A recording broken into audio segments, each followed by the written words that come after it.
Welcome to my channel. Krishna Dvaipayana వేద వ్యాస విరచిత శ్రీ విష్ణు సహస్రనామ స్తోత్రం 39 మరియు 40 శ్లోకముల యొక్క అర్థ వివరణ. 39వ శ్లోకం.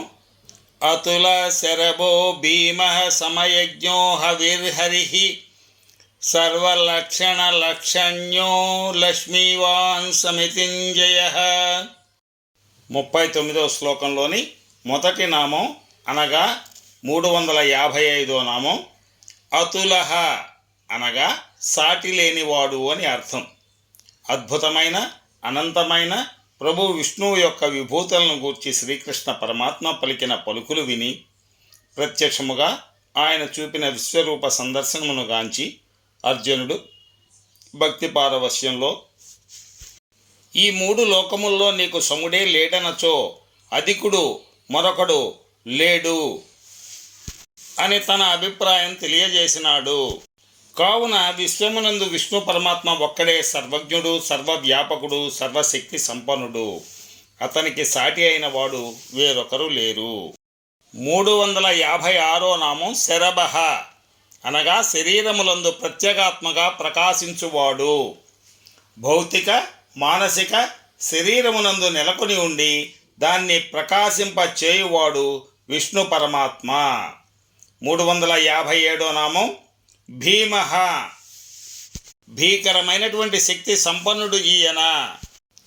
హిందూ పురాణములు విష్ణు పరమాత్మ రాక్షసుల మనస్సులలో ఎంతటి భయమును ప్రేరేపించునో అనేక సంఘటనలను ఉదహరించుచు తెలియజేసి ఉన్నాయి.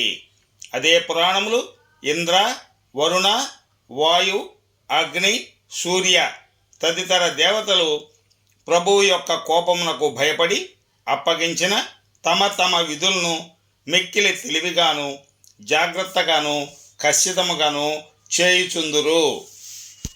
358వ నామం సమయజ్ఞ. సర్వులను సమభావముతో దర్శించుటయే తన పూజగా భావించువాడు విష్ణుమూర్తి. ప్రభువు ఈ జగత్తును అసమానముగా సృష్టించినాడు. ఇక్కడ ఉన్నతమైనట్టు అల్పమైనట్టు ప్రాణులు కలవు. ఎవరైతే సర్వ ప్రాణుల యందును భగవంతుని గుర్తించునో, అన్ని ప్రాణులను సమానముగా గౌరవించునో అతడే నిజమైనటువంటి జ్ఞాని అగును. భగవద్గీతలోని కర్మ సన్యాస యోగములో శ్రీకృష్ణ భగవానుడు ఈ విధంగా చెప్పి ఉన్నాడు. విద్యా వినయ సంపన్నే బ్రాహ్మణే గవిహస్తిని సునిచైవ స్వపాకే చ పండితా సమదర్శినః. నిజమగు పండితుడైన వాడు విద్యా వినయ సంపద కలుగు బ్రాహ్మణుని యందును, గోవు యందును, ఏనుగు యందును, కుక్క యందును, కుక్క మాంసము వండుకొని తిను చండాలుని యందును సమదృష్టి కలిగి ఉండిను. అట్టివారే జ్ఞానులు అని చెప్పబడుదురు. ఈ విధముగా భిన్నత్వంలో ఏకత్వమును దర్శించగలవాడే జ్ఞాని. జ్ఞానికి భగవంతుడు ఎంత ప్రియమో భగవంతునికి కూడా జ్ఞానిపై అంతే ప్రేమో. సృష్టి స్థితి లయముల సమయమును తెలిసినవాడు ఈయన. ప్రభు విష్ణువు సమయజ్ఞుడు అని పిలువబట్టుకు మరొక కారణము కలదు. ఈయన సృష్టి స్థితి లయములు ఎప్పుడెప్పుడు సంభవించునో సరి అయిన వాటి సమయమును తెలిసినవాడు. 359వ నామం హవిర్హరి. యజ్ఞముల్లో హవిర్భాగమును గ్రహించువాడు ఈయన. ఏ దేవుని పేర యజ్ఞకుండములో హోమ ద్రవ్యములను వేల్చినప్పటికీ వాటినన్నింటినీ ప్రభు విష్ణువే స్వీకరించును. మరొక అర్థం హవిస్సుగా కూడా తయారు చేయబడువాడు మరియు యజ్ఞకుండములో వేల్చబడువాడు అని. 360వ నామం సర్వలక్షణ లక్షణ్య. సర్వ ప్రమాణములచే సిద్ధించు జ్ఞానము చేత నిర్ణయించబడినవాడు ఈయన. ఉపనిషత్తులు, వేదాంతము, భగవద్గీత మొదలైన శాస్త్రములు సమస్త విశ్వమునకు విష్ణువే మహోన్నతమైనటువంటి ప్రభు అని, ప్రతి ఒక్క వ్యక్తి యొక్క అంతిమ లక్ష్యము విష్ణు పరమాత్మను చేరుటయేనని తెలియజేయుచున్నవి. ద్వైతము, విశిష్టాద్వైతము, అద్వైతములు, సాన్నిధ్యము, సారూప్యము, సాయుధ్యముల వంటి విభిన్న సిద్ధాంతములను ప్రతిపాదించినప్పటికీ అన్నీ కలిసి ఒకే సిద్ధాంతమును తెలియజేయుచున్నవి. అదే ప్రతి వ్యక్తి యొక్క ఏకైక జీవిత లక్ష్యము విష్ణు పదమును చేరుటయే, అనగా మోక్షమును పొందుటయే. 361వ నామం లక్ష్మీవాన్. సదా లక్ష్మీదేవి తన వక్షస్థలమునందు కలిగినవాడు శ్రీనివాసుడు. ఎవని వక్షస్థలమునందు కౌస్తభ మణివల లక్ష్మీదేవి సర్వవేళ ఆవాసముండునో అట్టివాడు. ప్రభు విష్ణువు ఎల్లప్పుడూ స్వర్ణ రత్నాభరణములతో అలంకరించుకొని యుండును. వానిలో అన్నింటికంటే మిన్న అయినది మహాలక్ష్మియే. ఆమెయే ప్రముఖమైనటువంటి స్వర్ణ రత్నాభరణము. ప్రభువు శ్రీదేవిని అనగా లక్ష్మీదేవిని వక్షస్థలమున ధరించి శ్రీనివాసుడైనాడు. ఇక 39వ శ్లోకంలోని చిట్ట చివరి నామం అనగా 362వ నామం సమితింజయ. యుద్ధమున జయించిన వాడు అని అర్థము. ఏ యుద్ధమునందైనను ఎల్లవేళలా విజయమునే పొందువాడు విష్ణుమూర్తి. ప్రభు ప్రతి యుద్ధమునందు గెలుపొందుచునే ఉండును. విశ్వమంతటికీ ప్రభు అయిన విష్ణువును జయించువాడు ఎవరు? ఉపనిషత్తులు ఈ విధంగా చెప్పుచున్నాయి. సత్యమేవ జయతే, సత్యమే ఎల్లప్పుడూ జయించును. ఈ సర్వ ప్రపంచమునందు ప్రభువే సత్యము, అతడే అంతిమ విజయమును పొందును. ధర్మమునకు భంగము కలిగించు దుర్మార్గులతో ప్రభు నిరంతరముగా పోరాటము చేయుచుండును. సంఘములో ధర్మము ఎల్లప్పుడూ నెలకొల్పబడి ఉండవలెను. అట్లు కాని ఎడల సమాజము చిన్నాభిన్నమై ప్రపంచము కుప్పకూలిపోవును. ప్రభు యొక్క ముఖ్య కర్తవ్యం ధర్మ సంస్థాపనయే. ధర్మరక్షకుడు ఎల్లవేళలా విజయమునే వరించును. ధర్మమునకు దుర్మార్గుల కారణముగా హాని సంభవించినప్పుడెల్లా ప్రభువు అవతారములెత్తి ధర్మమును నెలకొల్పును. ఈ విధంగా 39వ శ్లోకమునకు అర్థ వివరణ ఇవ్వడం జరుగుతుంది. కృష్ణ ద్వైపాయన వేద వ్యాస విరచిత శ్రీ విష్ణు సహస్రనామ స్తోత్రం 40వ శ్లోకం. విక్షరో రోహితో మార్గో హేతుర్దామోదర సహ మహీధరో మహాభాగో వేగవానమితాసన. 40వ శ్లోకంలోని మొదటి నామం అనగా 363వ నామం విక్షర అనగా నాశము లేనివాడు ఈయన అని అర్థం. క్షర అనగా నాశనము, విక్షర అనగా నాశనము లేనిది. ఈ విశ్వాంతరాళమునందు కాలగర్భంలో ప్రతి వస్తువు విషయము పుట్టవలసిందే. పుట్టిన ప్రతిదీ ఎప్పుడో ఒకప్పుడు నాశనమై తీరవలసిందే. అది ఏ సృష్టి ధర్మము.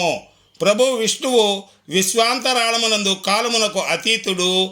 ఈయన సావు పుట్టుకలకు అతీతుడు. ఈయన పుట్టడు, మార్పు చెందడు. 364వ నామం రోహిత. మత్స్య రూపమును ధరించిన వాడు ఈయన. రోహితము అను మత్స్యముగా అవతారం ఎత్తినవాడు విష్ణుమూర్తి. ప్రభు తరచుగా అవతారములను ధరించుచుండును. ఈయన యొక్క మొట్టమొదటి అవతారము రోహితము అనగా మత్స్యము. 365వ నామం మార్గ. భక్తులు తరించుటకు మార్గము తానే అయినవాడు ఈయన.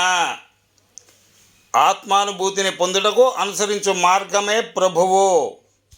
విష్ణు పదమును చేరుట సులభ సాధ్యము కాదు, కానీ ప్రయత్నించి చేరవచ్చును. దానికి ఒకే ఒక పద్ధతి కలదు. అది సర్వవేళలా విష్ణు పరమాత్మను ధ్యానము చేయుటయే. ప్రభు హృదయమునందు తిష్ట వేసిన ఎడల ఆయన గమ్యమును చేర్చు కదిలే మెట్లను రూపొందించి తిన్నగా తన సన్నిధానమునకు చేర్చుకొన్ను. ప్రభు విష్ణువే మార్గము, అతడే జీవితమునందలి అంతిమ లక్ష్యము. 366వ నామము హేతుహు. సృష్టికి కారణమైనటువంటి వాడు. ప్రతి ప్రభావమునకు ఒక కారణముండును. దానికి ప్రతిగా ప్రతి ఒక్క కారణమునకు దాని యొక్క ప్రభావము కూడా ఉండును. ఈ విధానమును మనము అన్ని సమయములలోనూ గుర్తించవచ్చును. ప్రతి సృష్టికి ఒక సృష్టికర్త ఉండును. ఆ వ్యక్తియే ఫలప్రదమైనటువంటి కారణము. కుమ్మరి వారికి కుండలు చేయుట పరిజ్ఞానము మరియు నైపుణ్యము రెండును ఉండును. అదేవిధంగా ఒక పక్షికి గూడును నిర్మించు పరిజ్ఞానము నైపుణ్యము కూడా ఉండును. అట్లే ఒక తేనెటీగ తేనెతుట్టెను నిర్మించు పరిజ్ఞానమును నైపుణ్యమును కలిగి ఉండును. ఈ ప్రపంచమును నిర్మించు సృష్టికర్త అయినటువంటి విష్ణుమూర్తికి పరిజ్ఞానము నైపుణ్యము రెండును కలిగి ఉన్నారు. 367వ నామం దామోదర, అనగా ఆత్మ సంయమనము కలవాడు ఈయన. దామ ప్లస్ ఉదర అనగా అన్ని లోకములను తన ఉదరమునందు అనగా గర్భమునందు కలిగి ఉన్నవాడు విష్ణుమూర్తి. అలాగే మరొక అర్థం, దామ అనగా త్రాడు. తల్లి అయిన యశోద అల్లరి కృష్ణుని పొట్టను తాడుతో చుట్టి రోలుకు బంధించినది. ఆ విధంగా శ్రీకృష్ణుని యొక్క ఉదరము చుట్టూను త్రాడు చేత బంధించబడుట వలన ఈయన దామోదరుడైనాడు. 368వ నామం సహహ, సహనశీలుడు ఈయన. భక్తులందరూ కేవలము మానవులే కదా, తప్పులు చేయుట మానవత్వము యొక్క సహజ లక్షణము. అయినను క్షమించుట దైవత్వము. ప్రభువు తమ భక్తుల లోపములను పాపములను మిక్కిలిగా ఓర్మిని వహించి క్షమించును. సహహ అనగా సహనము అని అర్థం. 369వ నామం మహీధరః, భూమిని ధరించినవాడు ఈయన. మహి అనగా జగత్తు, ధరః అనగా ఆధారమైనవాడు. మరొక అర్థం, భూమిని గిరి రూపమున ధరించినవాడు విష్ణుమూర్తి. అన్ని లోకములకు ప్రభు ఆధారమైనవాడు. వస్త్రమునకు పత్తి ఆధారమైనట్టు, కుండలకు మట్టి ఆధారమైనట్టు, ఆభరణములకు బంగారము ఆధారమైనట్లు విష్ణువు సమస్త లోకములకు ఆధారమై ఉన్నాడు. 370వ నామం మహాభాగః, భాగ్యవంతుడు అని అర్థం. తానే స్వయముగా స్వతంత్రముగా తన అభీష్ట ప్రకారము అవతారములందు శరీర ధారణము చేసి పరమానందమును పొందువాడు ఈయన అని ఒక అర్థం. ఈయన స్వయముగా తన అభీష్ట ప్రకారము యుగ యుగములందును భూమిపై అవతరించుచు దుష్టులను శిక్షించి శిష్టులను రక్షించి ధర్మ సంస్థాపనమును చేయును. ప్రతి అవతారమునందును ఈయన నిత్యానందుడు. మరొక అర్థం, మహా అదృష్టమును కలిగినవాడు. ప్రభువు విష్ణువు ఈ విశ్వమునకు స్వంతదారుడు. ఈయన దానిని రూపొందించి నిర్మాణము చేసినాడు. సర్వశక్తి సంపన్నుడు. కేవలము సంకల్పము చేతనే తాను కోరిన దానిని దేన్నెన్నూ పొందగలడు. అన్ని వేళలా దేవేరి మహాలక్ష్మి ఈయన వక్షస్థలంపై నెలకొని ఉన్నది. ప్రపంచమునందలి సర్వ సంపదలకు లక్ష్మీదేవి నిలయము. అందుచే వాస్తవమునకు మహావిష్ణువు మహా అదృష్టవంతుడు. 371వ నామం వేగవాన్, అమితమైనటువంటి వేగము కలవాడు ఈయన. మహావిష్ణువు భక్తులను రక్షించుటకు వచ్చినప్పుడు మిక్కిలి వేగమును ప్రదర్శించును. గజేంద్రుని మొసలి కోరల పట్టు నుండి రక్షించుటకు వైకుంఠము నుండి సిగముడి వీడినను ఉత్తరీయము లేకున్నను ఆయుధములు చేపట్టకుండా లక్ష్మీదేవికి చెప్పకుండా పరుగు పరుగున బయలుదేరినాడు. అలాగే నిండు కౌరవుల సభలో దుశ్శాసనుడు ద్రౌపదికి వస్త్రాపహరణము చేయుచుండగా తక్షణమే చీరలనిచ్చి ఆమెకు మాన సంరక్షణను చేసినాడు. అలాగే ఇంద్రుడు మిగుల కోపించి రాళ్ల వర్షమును కురిపించినప్పుడు వెనువంటనే గోవర్ధనగిరి ఎత్తి గోపాలునందరినీ కూడా రక్షించినాడు. మనస్సు మిక్కిలి వేగవంతమైనది. మనోవేగము మెరుపు వేగము కంటే కూడా వేగవంతమైనది. ప్రభు యొక్క వేగము అంతకంటే ఎక్కువ. ఎక్కడికైనా చేరవలనన్నచో అతడు త్వరపడవలసిన అవసరము లేదు. వాస్తవమునకు అతడు అక్కడికి చేరడు. అతడు అక్కడికి ఎందుకు చేరడంటే అప్పటికే అక్కడ ఉన్నాడు కదా, ఆయన సర్వాంతర్యామి. ఇక 40వ శ్లోకంలోని చివరి నామం అనగా 372వ నామం అమితాశనః. అమితమైనటువంటి ఆకలి కలవాడు ఈయన. ప్రభువు ఆకలి ఎంతటిది అంటే ఆ ఆకలిని తృప్తిపరచుటకు అతడు విశ్వమునంతటినీ భక్షించినను తీర్నది కాదు. ప్రళయ సమయమునందు సమస్త విశ్వమును తన గర్భమునందు ఇముడ్చుకొనును. ఈ విధంగా 39, 40 శ్లోకముల యొక్క అర్థ వివరణ ఇవ్వడం జరుగుతుంది. కృష్ణ ద్వైపాయన వేద వ్యాస విరచిత శ్రీ విష్ణు సహస్రనామ స్తోత్రం. ఇది మొత్తం 108 శ్లోకాలను కలిగి ఉంది. ఈ 108 శ్లోకాల్లో కూడా 1000 నామాలు ఉన్నాయి. వీటన్నింటికీ కూడా అర్థ వివరణ ఇవ్వడానికి ప్రయత్నం చేస్తున్నాం. ఈ మా చిన్ని ప్రయత్నాన్ని సహృదయంతో ఆదరించండి. అలాగే మా ఛానల్ని దయచేసి లైక్ చేయండి, షేర్ చేయండి మరియు సబ్స్క్రైబ్ చేయండి.